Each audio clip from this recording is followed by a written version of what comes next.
આ તરફ જમ્મુ કાશ્મીરના કુપવાડા જિલ્લામાં હિમવર્ષા બાદ આજે 5મા દિવસે જિલ્લા મુખ્યાલય સાથે સરહદી વિસ્તારોમાં જનજીવન થાળે પડ્યું છે, જેના કારણે લોકોએ રાહતનો શ્વાસ લીધો। 109 અધિકારીઓએ ભારે હિમવર્ષા છતાં રસ્તા પસાર કરવા યોગ્ય બનાવવા દિવસ રાત મહેનત કરી છે।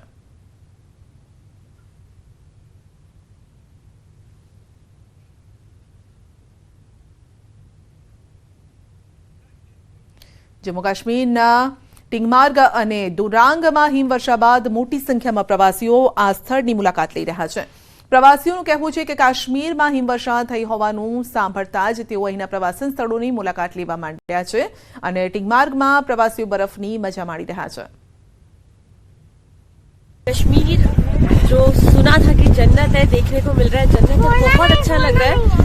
काफी टाइम से प्लान करे थे, लेकिन देखा इस बार हर जगह न्यूज में कि बर्फ नहीं पड़ रही है, तो लेकिन जैसे ही पता चला न्यूज में, इंस्टाग्राम में देखा कि पहली मौसम की पहली बर्फबारी चालू हो गई है, तो कल ही हमने 12-12:30 बजे टिकट बुक करी 4 बजे की फ्लाइट की, इमीडिएटली फ्लाइट ली और बस यहाँ पहुंच गए बर्फबारी देखने के लिए। ये इसलिए भी है क्योंकि हमारी जो खेती बाड़ी है इसी के ऊपर डिपेंड करती है। समर में जो पानी के वाटर के रिसोर्सेस हैं वो इन पहाड़ों से ही बन के नीचे आते हैं, जो हमें हमारे घरों में फिर मुहैया होता है। 26 जनवरी के आसपास सोचा हमने कि आएंगे वीकेंड में, लेकिन बहुत अपसेट हुए कि बिल्कुल स्नो नहीं हुई। सुन के गुलमर्ग में बिल्कुल वो था, फिर पता चला कि जब जैसी स्नो स्टार्ट हुई है then we planned suddenly and came and.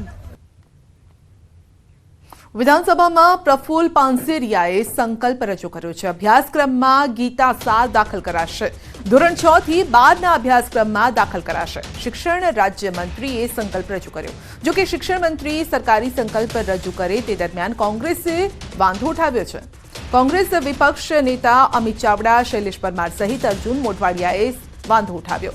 વિપક્ષ નેતા અમિત ચાવડાએ જણાવ્યું છે કે સરકાર સંકલ્પનો નિર્ણય કરેલ છે, તો પછી ગૃહમાં એની ચર્ચા કરવાનું થતું નથી અને સંકલ્પ રજૂ કરવો હોય તો કામકાજ સલાહકાર સમિતિના નિયમ પ્રમાણે 7 દિવસ પહેલા વિપક્ષના સભ્યોનું ધ્યાન દોરવું જોઈએ। બીજી તરફ અર્જુન મોઢવાડિયા બોલવા ઊભા થયા ત્યારે અધ્યક્ષ તેમને રોક્યા અને અર્જુન મોઢવાડિયાને કહ્યું કે અર્જુન ક્યારે ગીતાનો વિરોધ ન કરે। કુપોષિત બાળકો અંગે વિધાનસભામાં ચર્ચા। વિધાનસભામાં 2 જિલ્લાના આંકડા જાહેર થયા છે, જૂનાગઢ અને ભાવનગર। 33,936 કુપોષિત બાળકો છે। જૂનાગઢ અને અતિ કુપોષિત બાળકોની સંખ્યા 7,738। તો જૂનાગઢ જિલ્લામાં 7,748 કુપોષિત બાળકો પૈકી 1,582 અતિ કુપોષિત બાળકો છે। ભાવનગરમાં 26,188 કુપોષિત બાળકો, જે પૈકી 6,156 બાળકો અતિ કુપોષિત છે। માણાવદરના ધારાસભ્ય અરવિંદ લાડાણીના સવાલમાં મહિલા અને બાળ કલ્યાણ વિભાગના મંત્રીએ લેખિતમાં જવાબ આપ્યો।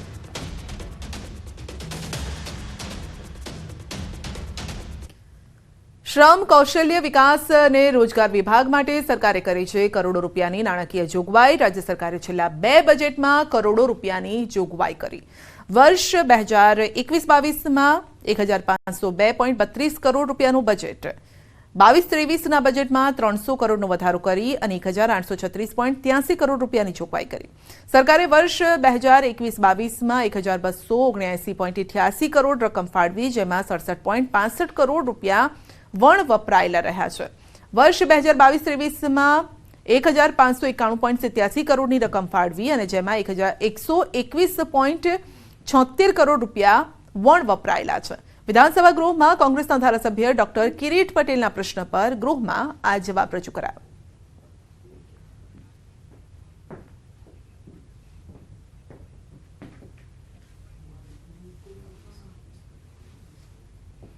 બનાસકાંઠાની વાત કરીએ તો ધાનેરામાં રખડતા ઢોરનો ત્રાસ યથાવત છે। કૈલાશનગર સોસાયટીમાં રખડતા આખલાઓ ચડ્યા છે યુદ્ધે। આખલાઓ બાખડતા રહીશોમાં ફફડાટ। ધાનેરામાં અનેકવાર આખલાના ત્રાસથી અકસ્માત થાય છે અને ધંધાદારીઓ પરેશાન થતા હોય છે। તો ધાનેરામાં રખડતા ઢોરનો ત્રાસ યથાવત છે। આપ જોઈ શકો છો કે રસ્તે ચાલતા જે રાહદારીઓ છે તેમને આ પ્રકારની જ્યારે ઘટનાઓ બને છે ત્યારે મુશ્કેલી નડતી હોય છે અને અનેક વખત દુર્ઘટના પણ સામે આવી ચૂકી છે। અનેક વખત ઢોર ના આતંકનો સામનો લોકો કરી ચૂક્યા છે. ઘણા લોકો મોતને પણ ભેટી ચૂક્યા છે. રાજકોટના જસદણ બાયપાસ રોડ પર રખડતા પશુના કારણે દુર્ઘટના. આખલાઓએ બાઇક ચાલકને અડફેટે લીધો. ફંગોળાયેલ બાઇક પાલિકાના વાહન સાથે અથડાતા અકસ્માત સર્જાયો. બાઇક સવાર 2 યુવકોમાંથી એકનું મોત થયું છે, એક સારવાર હેઠળ છે. ગંભીર ઇજાગ્રસ્ત બાઇક સવારને રાજકોટ ખસેડાયો છે.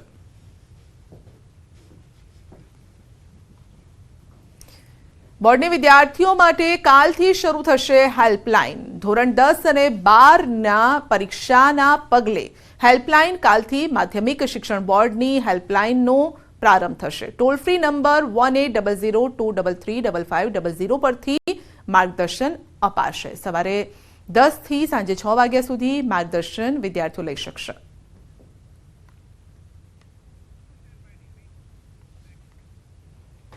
અમદાવાદ શાહીબાગ પ્રેમવતી રેસ્ટોરન્ટની ઘટના છે, જ્યાં ખીચડીમાંથી જીવાત નીકળી છે. ખીચડીમાં જીવાત નીકળતા ગ્રાહક પણ આશ્ચર્યમાં મુકાઈ ગયા. ગ્રાહકે દુકાનદારને રજૂઆત કરી, ફરિયાદ કરી, પરંતુ સામે કોઈ જ જવાબ ન મળ્યો. ગુણવત્તા અને સ્વચ્છતા સામે હવે સવાલો ઉઠી રહ્યા છે. શાહીબાગ સ્વામિનારાયણમાં આવેલી છે પ્રેમવતી રેસ્ટોરન્ટ. ગ્રાહકે સોશિયલ મીડિયામાં વિડીયો વાયરલ કર્યો છે.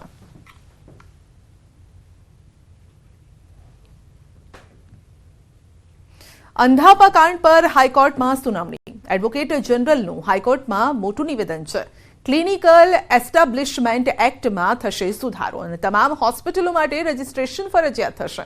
અત્યાર સુધી 50 બેડની હોસ્પિટલ માટે રજીસ્ટ્રેશન હતું. મેડિકલ કેમ્પનું પણ રજીસ્ટ્રેશન કરાવવું હવે ફરજિયાત છે.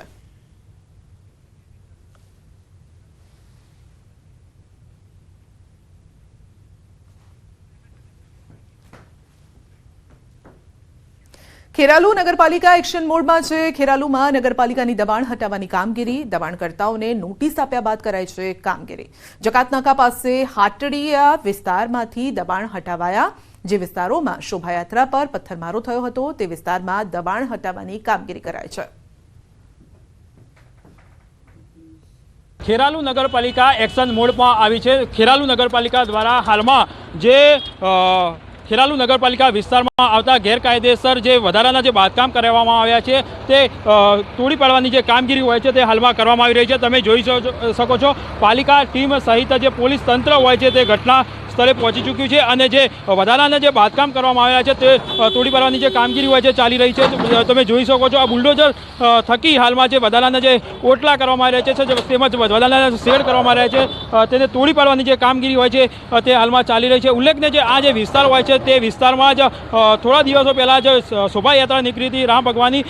તે રામયાત્રા શોભાયાત્રા દરમિયાન પથ્થરમારો કરવામાં આવ્યો છે. ત્યારબાદ આ જે કાર્યવાહી હોય છે તે હાલ કરવામાં આવી રહી છે. અંદાજિત 30 કરતાં જે વધુ હોય જે દુકાનો હોય છે, જે મિલકત ધારકો હોય છે તેમના ત્યાં હાલમાં જે કાર્યવાહી હોય છે કરવામાં આવી રહી છે. જેસીબી સહિત જે અન્ય સાધનો દ્વારા હાલમાં જે કાર્યવાહી હોય છે તે કરવામાં આવી રહી છે અને જે વધારાનું જે બાંધકામ કરવામાં આવી રહ્યું છે તેને તોડી પાડવાની હાલમાં કામગીરી હાલમાં ખેરાલુ નગરપાલિકા દ્વારા કરવામાં આવી રહી છે.